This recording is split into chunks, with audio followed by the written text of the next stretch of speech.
हाँ जी भाई दोस्तों, शुरू करने जा रहे हैं अपने बीसीआर की क्लास को और उसका फर्स्ट टॉपिक है कम्युनिकेशन। आपको पूरा समझ में आएगा, बस मैंने बोर्ड पे पहले लिख के इसलिए रख रखा है ताकि एक वीडियो को शॉर्ट बना पाऊं। और थोड़ी टेक्नोलॉजी का अभाव है कि बार बार स्लाइड अपने चेंज नहीं कर पाएंगे, तो इसीलिए मैंने टॉपिक को सब कुछ लिख रखा है। और साथ में आप चाहो तो बीसीआर की अपनी बुक को भी ओपन करके बैठ सकते हो। पेज नंबर होगा 1.2।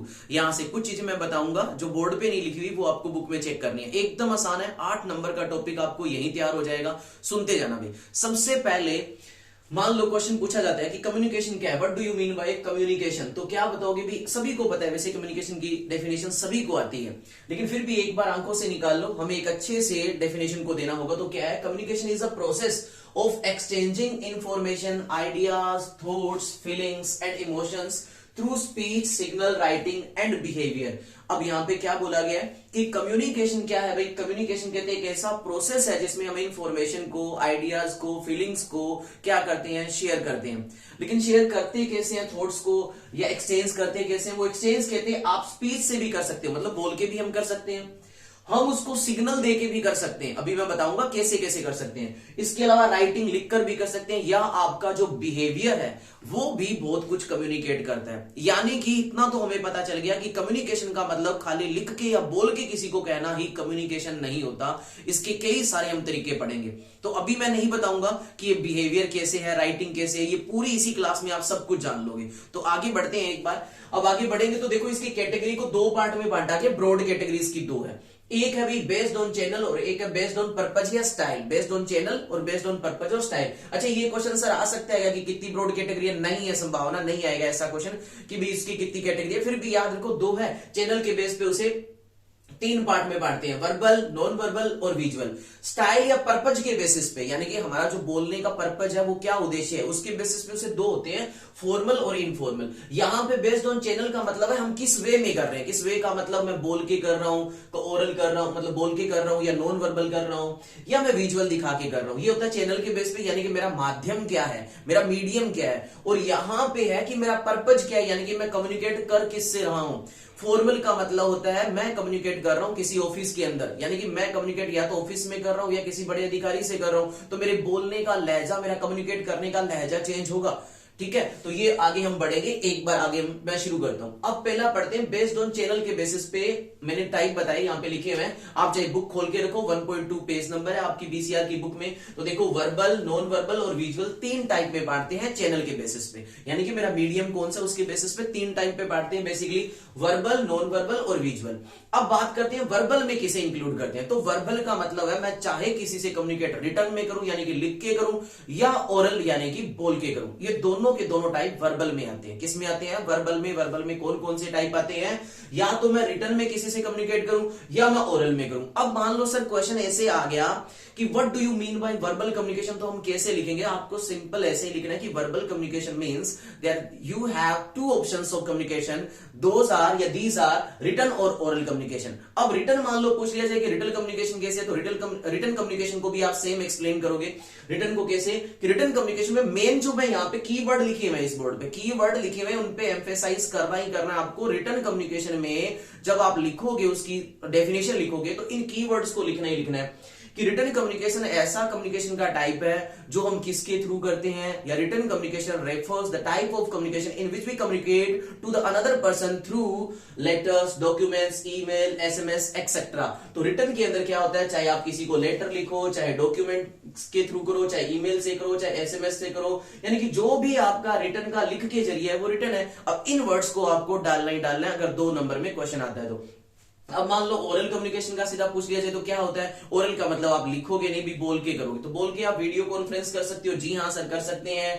वॉइस चैट कर सकते हैं सर, कर सकते हैं। Face to face direction, face to face direct अगर किसी से कम्युनिकेट करो सर, कर सकते हैं। इसके अलावा सर हम किसी का लेक्चर सुन रहे हैं, मान लो अभी आप मेरी वीडियो देख रहे हो, ये भी तो एक क्या है, अच्छा ये कई चीजों का, ये विजुअल भी साथ में है और ये साथ में कौन सी है, हमारी ओरल भी है। अगर किसी का खाली लेक्चर आप सुन रहे हो सामने क्लास के अंदर, तो भी वो यही है। सेमिनार अटेंड कर रहे हो तो वो यही है। अब इसके कुछ रूल्स आपकी बुक में दे रखे हैं कि जब आप वर्बल कम्युनिकेशन करते हो तो आपका लहजा कैसा होना चाहिए, किन चीजों पे ध्यान देना चाहिए। मैं क्या बोल रहा हूं बार बार, जब भी किसी का 2 नंबर में क्वेश्चन आए कि what do you mean by oral communication, मान लो पूछ लिया जाता है, तो आपको इन कीवर्ड्स को जरूर लिखना है। शुरुआत हमेशा ऐसे ही करोगे, oral communication refers the communication in which we communicate. अब जैसे मर्जी आप लाइन बनाओ, ऐसा कुछ रट्टा वाली बात नहीं है कि जो मैं डेफिनेशन बोल रहा हूं वही लिखो। मतलब कहने का मतलब है आप डेफिनेशन शुरू एक लहजे से करके बाद में ये वर्ड जरूर डालना कि हम उसमें कम्युनिकेशन वीडियो कॉन्फ्रेंस से करते हैं, वॉइस चैट से करते हैं, फेस टू फेस से करते हैं। बस यही कीवर्ड है, इन्हीं को ध्यान दिया जाएगा। और कोई भी कम्युनिकेशन का कोई भी क्वेश्चन आए और जो उसका कीवर्ड हो उसको आंसर राइटिंग में अंडरलाइन जरूर कर देना, ताकि सीधा सीधा एग्जामिनर को ध्यान हो जाए। बाकी रट्टा कुछ नहीं मारना। अभी हो गया। अब इसके रूल्स क्या है थोड़ा सा मैं बुक की सहायता से आपको बता रहा हूं, आप अपनी बुक को देख लेना। हाँ, तो देखो भाई इसके कुछ रूल्स है अपने को। जब भी अपने वर्बल कम्युनिकेशन करते हैं ना तो क्या चीजों का ध्यान रखना चाहिए। इसमें सबसे पहले ओरल कम्युनिकेशन के बारे में दे रखा है, आपके पेज नंबर 1.4 पे दिया होगा, आपके पास बुक है 1.4 पे दिया होगा क्या कि जब आप ओरल कम्युनिकेशन करो तो किन बातों का ध्यान रखोगे कि आपका प्रोनाउंसिएशन कैसा है, मतलब जो बात बता रहे हो ना उसका प्रोनाउंस भी अच्छे से करो। ठीक है सर, हो जाएगा। लिसनिंग और कन्वर्सेशन दोनों चीजों पे ध्यान देना है, यानी कि आप सुन तो रहे हो ना सामने वाले से, अगर बात कर रहे हो तो सामने वाले की बात सुननी भी जरूरी है। इसके अलावा आपकी स्पोकन ग्रामर कैसी है, यानी कि आप वर्ड जो यूज कर रहे हो उसमें ग्रामेटिकली मिस्टेक तो नहीं कर रहे। वो तो देखो सही बताऊं तो स्पोकन में इतना ज्यादा ध्यान नहीं दिया जाता, ये खाली रूल्स है, बस आप ध्यान रख लो, कोई खास बड़ा वो बात नहीं है। इसके अलावा वोकेबलरी कैसे यूज कर रहे हो ये इंपॉर्टेंट है भैया ना। अब मान लो मेरे से कोई इंग्लिश में बात कर रहा है, उसकी इंग्लिश है बड़ी हाई फाई लेवल की, भाई वो ऐसे ऐसे वर्ड वोकेब लेके आ रहा है जिसका मेरे को कुछ पल्ले ही नहीं पड़ रहा, तो वहां पर भी हमारा कम्युनिकेशन पूरा नहीं हो पाएगा, क्योंकि वोकेब भी जो हम यूज कर रहे हैं ना वो सामने वाले को समझ में तो आनी चाहिए। तो वोकेबलरी तो इंपॉर्टेंट है। इसके अलावा नोटिसिंग लैंग्वेज है और प्रेजेंटेशन है। नोटिसिंग लैंग्वेज का मतलब आप जो लैंग्वेज यूज कर रहे हो ना वो सामने वाला कितना नोटिस कर रहा है, कितना उसको ऑब्जर्व कर रहा है, ये ध्यान देना। और लास्ट वाला पॉइंट बोला प्रेजेंटेशन। प्रेजेंटेशन का मतलब जब हम बात बता रहे हैं तो हमारा एक तरीका भी तो अच्छा होना चाहिए, भी आई कॉन्टेक्ट हम करके बताएं। तो ये थोड़ा सा ओरल कम्युनिकेशन के रूल है। वैसे क्वेश्चन यहां से पूछे जाने की संभावना कम है, लेकिन मान लो पूछा जाए तो एक बार आंखों से निकाल लो, आपको याद हो जाएगा, कोई दिक्कत नहीं है, रट्टा वट्टा कुछ नहीं मारना। एक इसके अलावा और है कि जब भी आप प्रेजेंट करो, मतलब आप प्रेजेंटेशन के तौर पे जा रहे हो और कोई चीज आपको प्रेजेंट करनी है, स्पीच देना है, तो आप में क्या क्या चीजें होनी चाहिए। तो यहाँ पे 1.5 पेज नंबर पे कुछ बातें लिखी हुई, जिनमें से एक बात है कि आप जब भी कुछ बात बताने जा रहे हो, प्रेजेंट करने जा रहे हो कोई चीज, तो आपको कैसा होना है, बी एंथुसियास्टिक, यानी कि आपको उत्साहित होकर एक बढ़िया से स्पीच देना है, बढ़िया से बात करनी है, ऐसे डिले होकर बात नहीं करनी, ऐसा सामने वाले को लगे कि सच में ये जो प्रेजेंट करने है बंदा, इसको सुने हम, आपको देख के ऐसा लगे। इसके अलावा आप ऑनेस्ट होना है, ठीक है भाई। Show your passion and connect with your audience, और कहते हैं आप अपने पैशन को शो करो, यानी कि जो भी आप चीज प्रेजेंट करने जा रहे हो ना वो ऐसे शो करो, लोगों को ऐसा लगे कि सच में ये इसका पैशन है, इसको मजबूरी में किसी ने नहीं बेचा है यहाँ पे, ऐसा, ठीक है। Focus on your audience need, और ऑडियंस की नीड पे ध्यान दो, ऑडियंस क्या चाहती है, ठीक है, उसके अकॉर्डिंग बोलो। कीप इट सिंपल, और सिंपल रखो। इसके अलावा है कि स्माइल देते रहो जब भी आप कोई प्रेजेंट करो। और अगर कहते हैं आप कोई स्टार्ट करना चाहते हो कोई आप प्रेजेंटेशन, तो कहते शुरू अच्छे से ऐसे करो कि उसके रिगार्डिंग आप कोई स्टोरी सुना दो, तो ऑडियंस की क्या होगी, कनेक्टिविटी आपसे ज्यादा जुड़ जाएगी। और इसके अलावा कहते हैं अगर आप स्लाइड में कुछ शो कर रहे हो तो आपके पास यानी कि पीपीटी है, तो आप ये ध्यान रखो कि आपके पास 10 स्लाइड से ज्यादा ना हो। मतलब स्लाइड एक बंदा शो करने लग गया कि मैंने ये करा ये बता रहा हूं, तो ऐसे ऑडियंस क्या हो जाएगी, बोर हो जाएगी। स्लाइड 10 से ज्यादा ना रखो। और बताया कि आपका लेक्चर 20 मिनट से ज्यादा नहीं होना चाहिए, और प्रयास करो कि लास्ट आप 30 पॉइंट तक मतलब अपने बातों को कंप्लीट कर दो। तो ये कुछ एक बातें बताई हुई है, हल्की सी आंखों से निकाल लेना कि आप प्रेजेंटेशन कोई दे रहे हो तो वो कैसी होनी चाहिए, कोई खास कुछ है नहीं, हल्का सा आंखों से निकालना, इतना इंपॉर्टेंट नहीं है। ये किसके अंदर बताया सर ये वर्बल के पार्ट में बताया। सर आपने क्या बताया, थोड़ा सा एक बार रिवाइज करा दो। सर हमने पढ़ा बेस्ड ऑन चैनल के टाइप पे 3 तरह के कम्युनिकेशन होते हैं सर, वर्बल, नॉन वर्बल और विजुअल। सर ऐसा पूछा जा सकता है कि how many types of based on channel, देखो रेयर संभावना नहीं पूछा जाएगा, बहुत ही कम संभावना है, बट फिर भी अगर मान लो पूछा जाए तो आपकी याद हो जाने वाला है। फिर वर्बल में सर 2 टाइप पड़े, एक रिटन एक ओरल। सर रिटन में पता चल गया जो लिख के करा जाए ना, चाहे किसी वे में हो, चाहे डॉक्यूमेंट हो, चाहे लेटर हो, चाहे एसएमएस हो या ईमेल हो, जो मर्जी आप करो। वैसे आजकल लेटर वेटर कौन भेजता है यार, ठीक है, फिर भी मान लो ये हो गया। ओरल में सर आप वीडियो कॉन्फ्रेंस कर रहे हो, आप लेक्चर दे रहे हो या लेक्चर ले रहे हो, आप सेमिनार अटेंड कर रहे हो, या आप सामने किसी से डायरेक्ट फेस टू फेस बात कर रहे हो। सर ये दोनों के दोनों इसमें आते हैं वर्बल में। अब सर नॉन वर्बल की बात करते हैं, यहां इंपॉर्टेंट है, देखो यहां से क्वेश्चन ज्यादा बनेगा। इसमें तो सबको पता है, टीचर को भी पता है, जो पेपर बनाएगा उसको पता है कि इसमें क्या बनाऊंगा, वर्बल में, रिटन, ओरल, ये सब बच्चे को पता है ना। छोटी से छोटी क्लास वाले से पूछोगे ना वो बता देगा। तो यहां पे तो देखना नॉन वर्बल का मतलब वर्ड लेस कम्युनिकेशन, यानी कि हम कुछ बोलेंगे नहीं, वो कम्युनिकेशन। तो अभी अपने डेफिनेशन में पढ़ा था ना कि कम्युनिकेशन स्पीच देके होता है, सिग्नल से होता है, बिहेवियर से होता है, तो वो यहां से शो होगा कि हम किसी से कम्युनिकेट कर रहे हैं जहां पे वर्ड लेस है, यानी कि हम बोल कुछ नहीं रहे हैं, बोल कुछ नहीं रहे हैं, लिख कुछ नहीं रहे हैं, उसके बावजूद भी कम्युनिकेशन हो सकता है। तो वो कैसा होता है? तो पहला उसमें टाइप है। अच्छा, इसमें ये बताया कि नॉन वर्बल कम्युनिकेशन, जो हमारे टोटल होने वाली कम्युनिकेशन है ना, उसका 55% कौन सा है? नॉन वर्बल है, यानी कि बिना बोले है। तो थोड़ा सा ये याद रखना, अगर मान लो पूछ लिया जाता है तो। बाकी इंपॉर्टेंट इतना है नहीं। अब पढ़ते हैं इसी के अंदर, ये जो नॉन वर्बल है ये किसका पार्ट है? फिजिकल नॉन वर्बल वाले का पार्ट है। ये जो 55% जो मैंने बताया, ये 55% किसका है? फिजिकल नॉन वर्बल का। फिजिकल नॉन वर्बल का यानी कि बॉडी लैंग्वेज से आप किसी को बताओ। पहला टाइप क्या है नॉन वर्बल में? फिजिकल नॉन वर्बल, यानी कि जिसको बॉडी लैंग्वेज से बताओ। सर कैसे बॉडी लैंग्वेज से? आपके जेस्चर करके, आप किसी को इशारा करके बता सकते हो कि चुप रहना है, तेरे को बोलना है, लाउड बोलना है तो वैसे करेगा। चुप रहने के लिए वो इस तरह का इशारा कर सकता है। या आप किसी को झुक के नमस्कार कर रहे हो तो इससे भी आपको पता चल रहा है, सामने वाले को पता चल रहा है कि वो हमारी रिस्पेक्ट ज्यादा कर रहा है। आप किसी को इस तरह का इशारा कर रहे हो तो उससे भी वो समझ रहा है कि हाँ भाई, हमें मोटिवेट होने के लिए, हमें करेज करने के लिए ये बात बोली जा रही है। तो जब हमें बॉडी लैंग्वेज से कम्युनिकेट कर रहे हैं, जेस्चर से कम्युनिकेट कर रहे हैं, उसको क्या बोलते हैं? फिजिकल नॉन वर्बल बोलते हैं। और ये हमारी कम्युनिकेशन का 55% ये अकेला होल्ड करता है। ठीक है, ये याद रखना। उसके बाद दूसरा बात आती है पैरा लैंग्वेज। पैरा लैंग्वेज के अंदर भी क्या होती है कि भाई हम जो बोल रहे हैं ना, वो बोलने की हमारी जो टोन कैसी है, मैं जो बात बोल रहा हूं उसकी टोन कैसी है, उसकी क्वालिटी कैसी है, उसकी पिच कैसी है, उसका साउंड कैसा है, मतलब मेरे बोलने का तरीका कैसा है। जैसे मैं आपको एक एग्जांपल देके बताता हूं। जब भी एक मम्मी अपने छोटे बच्चे को किसी पड़ोसी के घर पे मान लो लेके जाती है साथ में कि चल मेरे साथ, वो चल चल, या बच्चा जिद करके भी चला जाएगा कि मम्मी मैं आपके साथ जाऊंगा, अगर आप किसी के पड़ोस पे घर पे जा रहे हो। तो बच्चे के ये स्वभाव ही होता है, बच्चे का ये बना हुआ, चाहे आप घर पे उसे बिस्किट दो, जो मर्जी दो, वो नहीं खाएगा, लेकिन दूसरे के घर पे जाके वो बेइज्जती जरूर करवा देगा, मम्मी की करवाएगा। तो वहां पे मान लो सामने बिस्किट रख दिए, सामने वालों ने खाने के लिए बिस्किट, भुजिया, जो भी आपके वेलकम के लिए रखे, तो बच्चे ने एक उठा के खा लिया, मम्मी ने कुछ नहीं बोला। अब मम्मी ने दूसरा, जब बच्चे ने उठा के खाया तो मम्मी ने हल्का सा इशारा कैसे कर दिया? अपनी आंखों से कर दिया, मतलब उसको आंख दिखाई, तो बच्चा समझ गया, कुछ भी नहीं बोला। यहां पे कम्युनिकेशन हो रहा है। या बच्चे ने ऐसा पूछ लिया, बच्चे ने क्या पूछ लिया कि मम्मी मैं और उठा के खा लूंगा, तो मम्मी यहाँ पे बोलती है हाँ खा ले तेरे लिए रखे हैं, हाँ खा ले। मम्मी ने क्या बोला? हाँ खा ले तेरे लिए ही रखे हैं। लेकिन बोलने का जो टोन था, जो स्टाइल था, वो ये बता रहा है कि मम्मी उसे ना कर रही है। हालांकि लाइन से देखा जाए तो मम्मी क्या कह रही है कि खा ले, लेकिन जो उनकी टोन है, उनका लहजा है, वो ये बता रहा है कि नहीं खाना, मना कर रहे हैं। तो हमारी टोन, हमारा जो स्टाइल है बोलने का, वो भी बहुत कुछ बताता है। उसको पैरा लैंग्वेज कहते हैं। तो पैरा लैंग्वेज अगर आए, what do you mean bye para language of communication, तो जब भी इसको डिफाइन करो तो सबसे पहले ये जो कीवर्ड मैंने लिख रखे हैं सभी के नीचे, ये जरूर लिखने हैं कि पैरा लैंग्वेज बताता है कि आपकी वॉइस की क्वालिटी क्या है, पिच क्या है, टोन कैसी है, आप बोल कैसे रहे हो। और ये आपके होने वाले कम्युनिकेशन का 38% पार्ट है, यानी कि जो भी कम्युनिकेशन होते हैं वो 38% कम्युनिकेशन कौन बताते हैं? हमारी पैरा लैंग्वेज बताते हैं। तो सोचो ये कितनी इंपॉर्टेंट है, याद रह जाएगी। बोलने का लहजा कैसा है वो भी बड़ा इंपॉर्टेंट है। ठीक है, अपीयरेंस इसके बाद होती है कि जब भी आप कम्युनिकेशन करो ना, तो उसमें अपीयरेंस भी बड़ा इंपॉर्टेंट है। अपीयरेंस का मतलब होता है वेल ड्रेस्ड भी, मतलब दिख कैसा रहा है, कि आज सामने वाला इंसान आपके साथ जो कम्युनिकेशन कर रहा है ना, उसका ड्रेसिंग सेंस बड़ा इंपॉर्टेंट है। कहते हैं अगर आप किसी से कम्युनिकेशन करने जा रहे हो ना ऑफिशियल में, तो इसमें कुछ बातें आपकी बुक में लिखी हुई है, देखना, उसको जरूर देखना कि वेल ड्रेस्ड होना चाहिए, दिखने में से लगे सामने वाले को कि हाँ यार इसकी बात हमें सुननी चाहिए, ये बंदा कुछ ना कुछ हमें बताने आया है, लगना चाहिए उसे ऐसा। उसमें ये बताया गया है कि अगर आप कम्युनिकेशन करने जा रहे हो ना, तो आपको फॉर्मल कपड़े पहनने चाहिए, फॉर्मल शूज वगैरह पहने होने चाहिए। और इस चीज का ध्यान रखो कि आप कम्युनिकेशन करने जा रहे हो तो ये कलर्ड पैंट वगैरह, कलर जो टी शर्ट्स वगैरह वो ना पहनो। और एक जिन टी शर्ट वगैरह पे, पैंट वगैरह पे कुछ लिखा होता है, माचो बॉय, ये बॉय, वो बॉय, तो ऐसा कुछ ना पहनो, क्योंकि वो थोड़ा सा अभद्र लगेगा, वो अच्छा नहीं लगेगा, वो ऑफिशियल लुक नहीं देगा। ये कुछ बातें बताइए। तो अपीयरेंस कैसी होनी चाहिए? आपकी अपीयरेंस ऐसी होनी चाहिए, सामने वाले को ऐसा लगना चाहिए कि भाई ये वेल ड्रेस्ड है, ये ऑफिशियल मैनर में आया है, इसको पता है, इसकी बात हम सुने कुछ, है ना।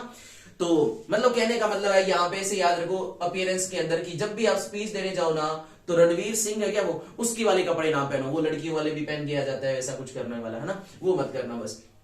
इसके अलावा आते हैं कि सिंबल, क्या सिंबल भी कम्युनिकेशन में इंपॉर्टेंट है? तो जी हाँ, सिंबल भी इंपॉर्टेंट है। सिंबल का मतलब होता है रिलीजियस जो सिंबल वगैरह होते हैं चिन्ह। जैसे मान लो मेरे गले में रुद्राक्ष पहना हुआ है, तो आप देख के थोड़ा सा आइडिया लगा दोगे कि बंदा हिंदू वाला है। मेरे गले के अंदर वो क्रिश्चियन वाला सिंबल पहना है, प्लस वाला सा, तो आपको पता चल जाएगा ये बंदा क्रिश्चियन का है। तो ये सिंबल्स भी हमें कम्युनिकेट करते हैं। अब मान लो कोई इंसान आपके सामने टीचर है, वो पग बांध के पढ़ा रहा है, तो आपको पता चल जाएगा कि ये पंजाबी है। तो हमें उसकी सिंबल्स का मतलब होता है जो उसने कल्चरली कोई भी चीजें पहन रखी है जो रिलीजन से या कल्चर से अटैच है, तो वो भी हमें कम्युनिकेट करती है, वो चाहे बोलेगा नहीं तो भी पता चलेगा।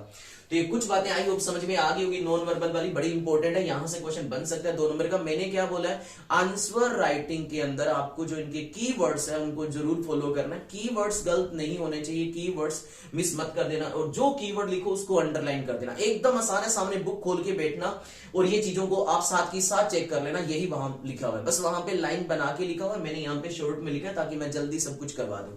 अब बढ़ते हैं आगे, पर्पज या स्टाइल के बेसिस पे। तो इसको 2 टाइप में बांटा के, एक भाई होता है फॉर्मल और एक होता है इनफॉर्मल। एक क्या होता है फॉर्मल और दूसरा होता है इनफॉर्मल। अब फॉर्मल का मतलब, अपने फॉर्मल वर्ड जब जब आए ना, आप इतनी बात आई होप समझते भी होंगे, नहीं समझते तो सुन लेना। जब भी फॉर्मल वर्ड की बात आए ना, तो इसका मतलब है हमें जो भी काम करना है वो रूल रेगुलेशन में करना है। तो फॉर्मल कम्युनिकेशन वो कहता है कि जिसमें कम्युनिकेशन हम सीधा जिस बंदे से चाहे उससे कम्युनिकेशन नहीं कर पाएंगे, कुछ ना कुछ रूल रेगुलेशन होगा।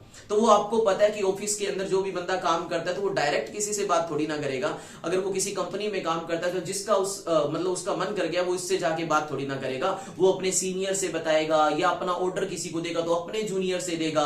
इस तरह के रूल रेगुलेशन जहां पे फॉलो होते हैं ना, उसको फॉर्मल कम्युनिकेशन कहते हैं। और इनफॉर्मल कम्युनिकेशन तो आपको पता ही है, आप सारे के सारे आपस में फ्रेंड सर्किल में, अपने परिवार में, अपने रिलेटिव्स के साथ करते हो, वो इनफॉर्मल है। मतलब जिसमें कोई रूल रेगुलेशन नहीं होता, जिसको जो बात बोलनी है आप बोलो, कोई सीनियर नहीं है, कोई जूनियर नहीं है, वो इनफॉर्मल होता है। ठीक है, तो अब फॉर्मल को पहले अपन कवर करते हैं। तो फॉर्मल में 3 तरह के आते हैं भाई, सुनना। एक होता है वर्टिकल, एक होता है हॉरिजॉन्टल और एक होता है डायगोनल। अब ये तीनों सुनना। इसमें वर्टिकल तो बड़ा आसान है, अगर पूछ लिया जाए तो आपको पता है कि वर्टिकल का मतलब क्या होता है, जिसमें आपका सीनियर है वो जूनियर को क्या करेगा, गाइड करेगा। सीनियर जूनियर को ऑर्डर देगा, बताएगा, और जूनियर फिर अपनी जो बात है, अपनी जो फीडबैक है वो किसको देगा, सीनियर को देगा। तो जब इस तरह से होता है उसको वर्टिकल बोलते हैं। सिंपल है भी, क्या हो गया वर्टिकल का मतलब, क्या हो गया वर्टिकल, आसान है कि सर वर्टिकल के अंदर क्या हो गया कि जिसके अंदर जो सीनियर है या सुपरवाइजर है वो अपने से जो सबॉर्डिनेट है उसको बात बोलेगा और सबॉर्डिनेट फिर उसको रिप्लाई करेगा। तो ये हो गया वर्टिकल, यानी कि जिसमें या तो अपर लेवल से लोअर लेवल की तरफ जा रहा हो, या डाउन लेवल से अपर लेवल की तरफ जाने वाला जो कम्युनिकेशन है, किए जाने वाला जो कम्युनिकेशन है, उसको हम वर्टिकल बोलते हैं। सर एकदम आसान है, इसको चाहे तो अभी सामने में बार बार बोल रहा हूं, बुक खोल के बैठना, साथ के साथ याद हो जाएंगे, 8 नंबर पक्के हैं। अब आगे बढ़ते हैं, हॉरिजॉन्टल में क्या होता है। हॉरिजॉन्टल का मतलब, ऐसे हॉरिजॉन्टल जानते हो ना, इस पॉइंट से इस पॉइंट, ये हॉरिजॉन्टल है, और वर्टिकल ऊपर से नीचे इस तरह से, मतलब ये लेफ्ट से राइट या राइट से लेफ्ट वाला होने वाला हॉरिजॉन्टल कहलाता है। तो इसमें क्या होता है कि जो 2 इंप्लॉई होते हैं ऑर्गेनाइजेशन में और सेम लेवल पे होते हैं, सेम लेवल पे 2 इंप्लॉइज के बीच में होने वाले कम्युनिकेशन को हॉरिजॉन्टल कम्युनिकेशन बोलते हैं। जिसे मैंने आपको बताया था कि जैसे मान लो एक परचेज मैनेजर है, एक सेल मैनेजर है। अब सेल मैनेजर के नीचे का बंदा है और एक परचेज मैनेजर के नीचे का बंदा है, मतलब सेम पोस्टिंग होगी उनकी। परचेज मैनेजर के जस्ट नीचे आने वाला बंदा, सेल मैनेजर के जस्ट नीचे आने वाला इंप्लॉई, आपस में दोनों कम्युनिकेट कर रहे हैं, तो सेम लेवल पे है वो दोनों, और आपस में कम्युनिकेशन कर रहे हैं। इसको क्या बोलते हैं, क्या बोलते हैं, हॉरिजॉन्टल कम्युनिकेशन। या परचेज मैनेजर और सेल मैनेजर को ले लो, दोनों सेम लेवल पे है, आपस में बातें कर रहे हैं, उसको क्या बोलते हैं, हॉरिजॉन्टल कम्युनिकेशन। ठीक है, और वर्टिकल में आप पता चल गया, या तो अपवर्ड से डाउनवर्ड होगा या डाउनवर्ड से अपवर्ड होगा। और डायगोनल का मतलब होता है कि लोअर लेवल का कोई भी इंप्लॉई है वो सीधा जो अपर लेवल का अपना जो मैनेजर वगैरह उससे डायरेक्ट कम्युनिकेट करे। यानी कि इसमें ऐसा नहीं होता कि जो सुपरवाइजर है वो जस्ट अपने सबॉर्डिनेट है वो जस्ट अपने से ऊपर वाले को ही बताएगा, जस्ट अपने से ऊपर वाले से ही कम्युनिकेट करेगा। ऐसा जो होता वो तो वर्टिकल हो गया, जिसमें लोअर लेवल का सीधा अपर लेवल के साथ बात कर रहा है, कम्युनिकेट कर रहा है, उसको डायगोनल बोलते हैं। तो इसमें आप साथ के साथ उसमें डेफिनेशन चेक कर लेना चाहिए। आपके यहाँ पे एग्जांपल भी दिया हुआ है कि एक नॉर्मल लेवल का जो लेबर है या जो एम्प्लॉई है वो सीधा आपके सेल्स मैनेजर से जब बात करता है, नॉर्मल लोअर लेवल का एम्प्लॉई है और वो किससे बात कर रहा है, डायरेक्ट अपनी कम्युनिकेशन, अपनी जो बात पहुंचाना चाहता है वो किसको पहुंचाना चाहता है, सेल्स मैनेजर को। ये एग्जाम्पल ऐसा कुछ करके दे रखा है, तो वो क्या कहलाता है, डायगोनल। यानी कि जिसमें ऐसा कुछ रूल नहीं है कि जो 2 सेम लेवल पे हो, ना तो वो दोनों सेम लेवल पे होंगे, ना ही ऐसा है कि जो जूनियर है वो जस्ट अपने से ऊपर वाले को गाइड कर रहा है, वो सीधा ही डायरेक्ट सबसे ऊपर वाले से जब कम्युनिकेट कर रहा है लोअर लेवल का, तो उसको डायगोनल बोलते हैं। आई होप ये भी समझ में आ गया होगा। तो ये हमने पढ़ लिए कम्युनिकेशन के तरीके क्या है, क्या कुछ है। अब एक इनफॉर्मल रह गया, इनफॉर्मल वाला पढ़ लेते हैं। इनफॉर्मल का मतलब होता है जब आप कैजुअल बात करो, नॉर्मली बात करो, जैसे कि आप अपने फ्रेंड सर्किल से कर रहे हो, या अनऑफिशियल जो बात कर रहे हो अपने फैमिली मेंबर वगैरह में। तो यहां पे एक इंपॉर्टेंट वर्ड आता है ग्रेप वाइन। ये ऑफिस के अंदर वैसे तो फॉर्मल लैंग्वेज यूज होता है, जहां पर भी आप कंपनी में जाओगे ऑफिशियली जो भी बात होगी, जो भी कम्युनिकेट होगा, कैसे होगा, फॉर्मल होगा। लेकिन एक यहाँ पे इनफॉर्मल भी होता है, उसका नाम होता है ग्रेप वाइन। तो क्वेश्चन आई, what do you mean by grapevine communication, तो देखना जरा।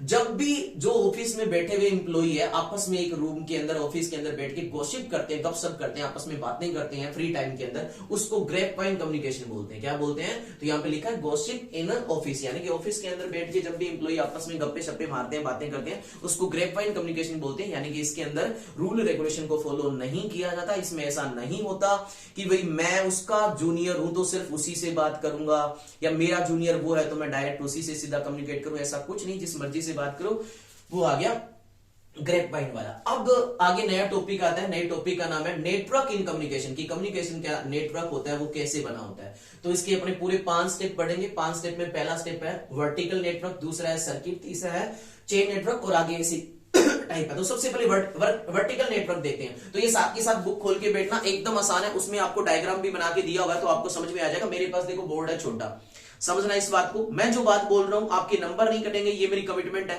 बात को सुन लेना पूरे, लेकिन बोर्ड छोटा है, बार बार लिखने में थोड़ी सी प्रॉब्लम होगी, तो इसलिए मैंने थोड़ा सा लालच करा है, मतलब कंजूसी करके।